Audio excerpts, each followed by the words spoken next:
যতগুলো PR programme রয়েছে তার মধ্যে একটি প্রোগ্রাম যেটি খুবই ফ্লেক্সিবল, যেখানে বয়সের কোনো বার নেই, যেখানে আইএলসি রিকোয়ারমেন্টগুলো সহজ, এরকম একটি পিআর প্রোগ্রাম হচ্ছে আটলান্টিক ইমিগ্রেশন প্রোগ্রাম। এই প্রোগ্রামটি পাইলট প্রোগ্রাম হিসেবে 5 বছর ওয়ান টেস্টে ছিল। এরপরে এটার সুফল পেয়েছে কানাডা গভর্নমেন্ট, বিশেষ করে আটলান্টিক প্রভিন্সগুলো। তারপর থেকে এটিকে পার্মানেন্ট প্রোগ্রাম হিসেবে 2022 সালের পর থেকে চালু করা হয়েছে। প্রত্যেক বছরই এই প্রোগ্রামের অধীনে কানাডাতে 6,000-6,500 ব্যক্তিদেরকে ইমিগ্রেন্ট ভিসা ইস্যু করা হয়। সাম্প্রতিক সময়ে কানাডার প্রভিন্সিয়াল নমিনেশনের কোটা 50% কমে দেওয়ার কারণে এই প্রোগ্রামেরও কোটা এখন 3,500-এর মতো হয়ে গেছে, 4টি প্রভিন্স মিলে। তো 3,500 ব্যক্তিরা কিন্তু সুযোগ পাচ্ছেন, এটাও একদম কম তা কিন্তু না। যারা রেগুলার গেটওয়েগুলোতে কোনোভাবেই সুযোগ পাচ্ছে না, তাদের জন্যে আটলান্টিক ইমিগ্রেশন প্রোগ্রামটা একটি গুড ওয়ে হিসেবে কার্যকরী ভূমিকা রাখতে পারে। তবে এই প্রোগ্রামে সবচেয়ে বড় যে চ্যালেঞ্জ সেটা হচ্ছে ডেজিগনেটেড এমপ্লয়ার যারা আছে তাদের কাছ থেকে একটি জব অফার অ্যারেঞ্জ করা, ম্যানেজ করা। তো এটি যদি করতে পারেন আপনি, তাহলে আপনার পক্ষে পিআর হোল্ডার হয়ে কানাডাতে বসবাস করা বা আসা এক সহজ হয়ে যায়। সেক্ষেত্রে আপনি আপনার দেশে বসে ডেজিগনেটেড এমপ্লয়ারদের সাথে কথা বলে এটি ম্যানেজ করবেন, সেক্ষেত্রে এটা পসিবিলিটি তুলনামূলকভাবে কম।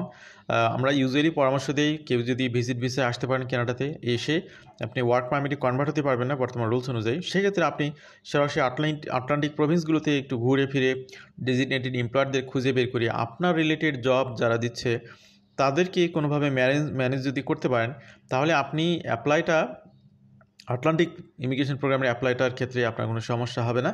এখানে আপনি সেখানে জব অ্যারেঞ্জ করে আপনি নিজ দেশে ফেরত গিয়ে খুব সুন্দরভাবে বাকি কাজগুলো করতে পারেন। এখানে আর একটি মজার বিষয় সেটা হলো যে আপনি যদি এখানে ডেজিগনেটেড এমপ্লয়ের অধীনে জব অফার পাওয়ার সাথে সাথে কিন্তু এখানে কাজ করতে পারবেন না, যতক্ষণ পর্যন্ত না আপনি কানাডাতে পিআর হোল্ডার হিসেবে আসতে না পারতেছেন। তবে আপনি যখনই পিআর অ্যাপ্লিকেশনটা সাবমিট করবেন, অ্যাপ্লিকেশন সাবমিট করার পরেই গভর্নমেন্ট জানে যে এটি যেহেতু পিআর অ্যাপ্লিকেশন, এটা প্রসেস হতে কমপক্ষে 12 মাস সময় লাগবে। সেক্ষেত্রে ইতিমধ্যে আপনি আলাদা করে একটি ওয়ার্ক পারমিটে আবেদন করতে পারবেন, স্পেশাল ওয়ার্ক পারমিট। তো এই ওয়ার্ক পারমিটটা পেলে আপনি আবার এসে যে এমপ্লয়ের কাছ থেকে জব অফারটি পেলেন তার অধীনে জব শুরু করে দিতে পারেন। তো এক ঢিলে দুই পাখি শিকার করার একটি সুযোগ থাকে মূলত আটলান্টিক ইমিগ্রেশন প্রোগ্রামের মাধ্যমে। কারণ এখানে আপনি একটি শুধুমাত্র জব ডিজার্ভ করতেছেন তা না, সেটা রেফারেন্সে সরাসরি আপনি পিআর আবেদন করার সুযোগ পাচ্ছেন। তো এতক্ষণ ধরে বেশ কিছু রিলেটেড তথ্য আপনাদেরকে দিলাম। তো আটলান্টিক ইমিগ্রেশন প্রোগ্রাম নিয়ে সাম্প্রতিক সময়ে কানাডা ইমিগ্রেশন ডিপার্টমেন্ট কিছু আপডেট ইনফরমেশন দিয়েছে। সেটা হলো আটলান্টিক ইমিগ্রেশন প্রোগ্রামে আপনি যখন আবেদন করবেন তখন আপনাকে একটা সেটেলমেন্ট ফান্ড দেখাতে হবে। আপনি যদিও এখানে জব কনফার্ম করে আসতেছেন, তারপরেও আপনার ফ্যামিলি মেম্বার্স নিয়ে আপনি যখন আসবেন, এখানে আপনার আনুষঙ্গিক কিছু খরচ আছে, সেগুলো বিয়ার করার যে ক্যাপাসিটি আপনার আছে সেটা প্রুভ করার জন্যই মূলত সেটেলমেন্ট ফান্ডগুলো দেখাতে হয়। তবে অন্যান্য পিআর প্রোগ্রামে যে হারে সেটেলমেন্ট ফান্ড দেখাতে হয় তার তুলনায় আটলান্টিক ইমিগ্রেশনের সেটেলমেন্ট ফান্ড অনেক অনেক কম। তো আজকে মূলত আমরা আপনাদেরকে মেইন যে ইনফরমেশনগুলো দেব সেটা হচ্ছে 29 জুলাই থেকে আটলান্টিক ইমিগ্রেশন প্রোগ্রামের সেটেলমেন্ট ফান্ডটা বাড়িয়ে দিয়েছে। সেটা ফ্যামিলি মেম্বার্স অনুপাতে কী হারে বর্ধিত হচ্ছে আপনারা ক্লিয়ারলি দেখতে পারবেন কিছুক্ষণের মধ্যে। Canada increases settlement funds for Atlantic immigration program. তো এখানে দেখতে পাচ্ছেন যে immigration, refugee and citizenship Canada has increased funds needed to immigrate through the Atlantic immigration programme. As of July 29, 2025, foreign nationals need a minimum $140 more to immigrate to Canada Atlantic province through the EIP in 2025. তো আগের বছর পর্যন্ত যে হারে ফান্ডগুলো দেখাতে হয়েছে তার সাথে $140 বেড়ে যাবে। তো এখানে একটা বিষয় মনে রাখেন, এটা কিন্তু খরচ না। এই $140 কিন্তু আপনার খরচ বাড়লো না, এটা জাস্ট আপনাকে শো করতে হচ্ছে, ফান্ডটা দেখাতে হচ্ছে। এখানে গভর্নমেন্ট অ্যাসিওর্ড হতে চাচ্ছে যে কানাডাতে তো বিগত সময়গুলোতে তুলনায় এখন খরচ বেড়ে গেছে, আপনার অ্যাকোমোডেশন খরচ, হাউজিং খরচ, আপনি ক্যাপাবল কিনা আপনার খরচ বিয়ার করার জন্য, সেই ক্যাপাসিটিটা প্রুভ করার জন্যে, অ্যাসিওর্ড হওয়ার জন্যই মূলত এই আয়োজন গভর্নমেন্টের পক্ষ থেকে। For a family of one, the minimum fund required to qualify for AIP increased from $3,672 in 2025 to $3,815 in 2025, a 3.89% increase. এখানে দেখুন সেটেলমেন্ট ফান্ডগুলো আপনারা যারা পিআর নিয়ে আবেদন করতে যাচ্ছেন বা করেছেন তারা খুবই সহজেই বুঝতে পারবেন। এক্সপ্রেস এন্ট্রির অধীনে আপনি যখন এখানে অ্যাপ্লাই করেন তখন কিন্তু ফান্ড রিকোয়ারমেন্ট দেখাতে হয় $17,000 থেকে শুরু করে। তো সেখানে আটলান্টিক ইমিগ্রেশনে মাত্র দেখাতে হচ্ছে 3,800, অনেক কম। এই ফান্ডটা কিন্তু একটা ম্যাটার। কী জন্য ম্যাটার? অনেকের জন্যেই এটা খুব কঠিন হয়ে যায় যে আপনি শুধুমাত্র $17,000 না, এখানে বলা চলে যে 17 লক্ষ টাকা আপনার অ্যাকাউন্টে রেখে দিতে হয়, অনেকটা ব্লক করে রাখার মতো দীর্ঘ সময় ধরে এই টাকাটা রাখতে হয়, যাতে করে আপনি যখন ফাইনালি আইটিএ পাবেন, আইটিএ পাওয়ার পরে আপনি প্রুভ করতে পারেন যে আপনার নিজস্ব ফান্ড অলরেডি রেডি আছে। তো সেই জায়গাতে এই আটলান্টিক ইমিগ্রেশন প্রোগ্রামে মাত্র আপনার 3,885, 3,815 ক্যাড। তো এটা আমরা যদি বিডিটিতে কনভার্ট করি 3.5 লক্ষ টাকা হবে সর্বোচ্চ। তো এখানেও আপনাদের গায়ে বাজবে না বা এখানে খুব বেশি বার্ডেন ফিল হবে না। For nationals who are already working in Canada on a valid work permit are exempt from the settlement funds requirement.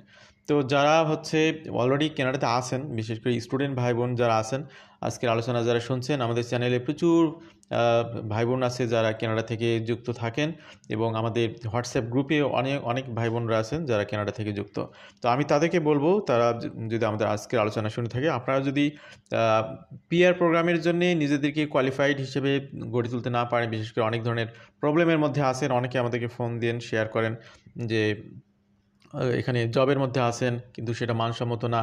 তো আমি আপনাদেরকে বলবো, আপনি আটলান্টিক প্রভিন্সগুলোতে যাবেন, আগে ভিজিট করতে যাবেন। আপনারা তো অলরেডি কানাডাতে আছেন, আপনারা ভিজিট করতে যান 1 সপ্তাহের জন্যে। সেখানে গিয়ে একটু ঘুরে ফিরে দেখুন যে আপনি আপনার রিলেটেড জবগুলোর কী অবস্থা, সেখানে একজন এমপ্লয়ারকে খুঁজে বের করুন। এবং আপনাদের যেহেতু সেটেলমেন্ট ফান্ড দেখাতে হচ্ছে না, কী কারণে? আপনি অলরেডি একটা জবে আছেন, সেই জায়গাতে আপনাকে এক্সাম করা হয়েছে। কিন্তু এই কাজটি যদি আপনি করতে পারেন, সেখানে কোনো একজন ডেজিগনেটেড এমপ্লয়ারকে আপনি যদি ম্যানেজ করতে পারেন আপনার অর্জিত দক্ষতা অভিজ্ঞতার আলোকে, সেটা আপনাদেরকে সুপার হেল্প করবে এখানে পিআর হোল্ডারে কনভার্ট হওয়ার জন্য।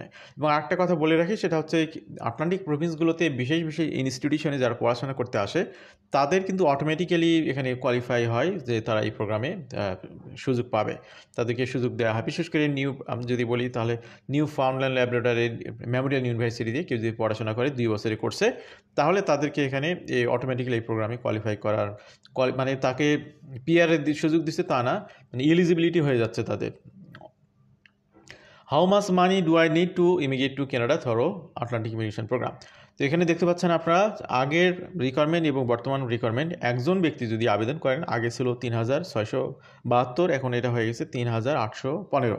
দুইজন ব্যক্তির জন্য আগে ছিল 4,572, এখন হচ্ছে 4,750। তিনজন ব্যক্তির জন্য আগে ছিল 5,620, বর্তমানে 5,840। চারজন ব্যক্তির জন্য আগে ছিল 6,824, এখন 7,090। এরপরে 5 জন ব্যক্তি, অর্থাৎ প্রিন্সিপাল অ্যাপ্লিক্যান্ট সহ যদি ফ্যামিলি মেম্বার 5 জন হয়, তাহলে আগে ছিল 7,740, এখন হলো 8,042। এই 6 জন ব্যক্তির জন্য 8,829, বর্তমানে 9,070। 7 জন ব্যক্তির জন্য আগে ছিল আপনার 9,718, বর্তমানে 10,098। এর বাইরে যদি কারো ফ্যামিলি মেম্বার অ্যাডিশনাল থাকে, তাহলে পার হেড $1,028 করে যুক্ত হবে এই ফান্ডের রিকোয়ারমেন্টে।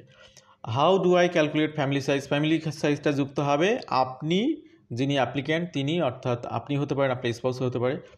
মেইন অ্যাপ্লিক্যান্ট, তারপরে হচ্ছে তার স্পাউস, এরপরে তার ডিপেন্ডেন্ট চিলড্রেন। তো ডিপেন্ডেন্ট চিলড্রেন যদি আবার বেশি মাইনর হয়, তার যদি বিয়ে শাদী হয়ে থাকে, তারও স্পাউস এখানে ইনক্লুড হতে পারবে, সেই সুযোগটাও দেওয়া আছে। You must include your spouse, common law partner and dependent children even if they are Canadian citizen or permanent resident. এখানে একটা কথা ক্লিয়ারলি বলে রাখি, ধরুন যে আপনার ফ্যামিলি মেম্বার 7 জন, তো তার মধ্যে আপনি 2টা বেবি অলরেডি কানাডার সিটিজেন হয়ে গেছে, তো তাদেরকেও এখানে ইনক্লুড করতে হবে। অথবা 2 জনকে আপনি বাংলাদেশে রেখে যাবেন, তো তাদেরকে ইনক্লুড করতে হবে। কী কারণে? ওই যে তাদেরকে রেখে যাচ্ছেন, তাদের খরচটাও তো আপনার মাথায় রাখতে হবে। এই জন্যই মূলত তাদের ফান্ডটাও এখানে দেখানোর জন্য ম্যান্ডেটরি করে দেওয়া হয়েছে। What does IRCC accept as a proof of funds? তো প্রুফ অফ ফান্ড হিসেবে কোন ডকুমেন্টগুলো অ্যাকসেপ্ট করে কানাডাতে? You must show official letter from bank, official institution where you have an account, অর্থাৎ ব্যাংকের যে সলভেন্সি সার্টিফিকেট এবং আপনার স্টেটমেন্ট, এটা এনাফ, যেখানে আপনার নাম, তারপর আপনার ঠিকানা, আপনার ব্যালেন্সের পরিমাণ, ট্রানজ্যাকশন, এই প্রত্যেক বিষয়গুলো এখানে ক্লিয়ারলি মেনশন করা থাকবে। এরপরে হচ্ছে about Atlantic immigration programme. The AIP is an employer-driven program, immigration pathway for foreign workers who would like to live temporary permanently in one of Canada's Atlantic Province. তো এটা আটলান্টিক ইমিগ্রেশন প্রোগ্রামটি 4টা Province জুড়ে বিস্তৃত: new Brunswick, new ফাউন্ডল্যান্ড, Labrador, তারপর হচ্ছে Nova Scotia, Prince Edward island.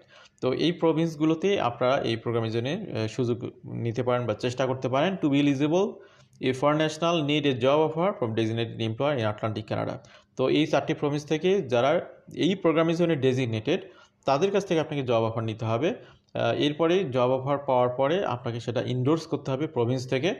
Candidate must be either in addition candidate skill worker, অর্থাৎ আপনার আগের যদি কি একদম ফ্রেশ হয়ে থাকেন তাহলে তাদের অবশ্যই আগের অভিজ্ঞতা থাকতে হবে। আর যদি আপনি এই প্রভিন্সগুলোতে পড়াশোনা করেন বিশেষ ইনস্টিটিউশনে, তাহলে আপনার আগের জবের অভিজ্ঞতার প্রয়োজন নেই। সেক্ষেত্রে আপনি সরাসরি এই প্রোগ্রামে আবেদন করার জন্য এলিজিবল হবেন। এই হলো অবস্থা। এখানে ল্যাঙ্গুয়েজ টেস্টের বিষয় আছে, অবশ্যই আপনাকে ল্যাঙ্গুয়েজ টেস্ট দিতে হবে, এবং সেটাও খুব বেশি যে তা কিন্তু না।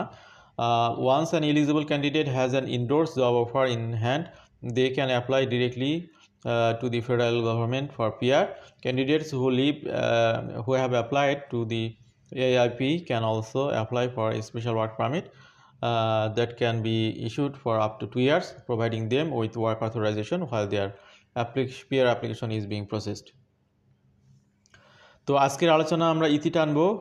আপনাদেরকে পরিশেষে যে বিষয়গুলি বলতে চাই সেটা হচ্ছে যে কানাডার আটলান্টিক ইমিগ্রেশন প্রোগ্রামটি বর্তমান সময়ে জনপ্রিয় প্রোগ্রামগুলোর মধ্যে একটি। সবাই সুযোগ পাবেন তা কিন্তু না। যারা অনেক হাইলি কোয়ালিফাইড কিন্তু অন্য প্রোগ্রামগুলোতেই বয়সের কারণে কোয়ালিফাই করতে পারতেছেন না, তারা এই প্রোগ্রামগুলোতে বিশেষ সেক্টরে আপনারা চেষ্টা করতে পারেন। সেক্ষেত্রে এটা আপনাদের জন্য সোনায় সোহাগা হবে। আপনাদেরকে জাস্ট এই প্রোগ্রামটির সম্পর্কে ইন্ট্রোডিউস করে দিলাম, বোঝানোর চেষ্টা করলাম। যারা এখানে চেষ্টা করবেন অনেকেই, তার মধ্যে অনেকে হয়তো একটা পজিটিভ রেজাল্ট পাবেন, এটা আমরা বিশ্বাস করি। আমাদের সাথে থাকার জন্য আবারও ধন্যবাদ। যে কোনো প্রশ্ন থাকলে আমাদেরকে নক করবেন আমাদের হোয়াটসঅ্যাপ নাম্বারে। ভালো থাকবেন সবাই। আল্লাহ হাফিজ। সালামু আলাইকুম।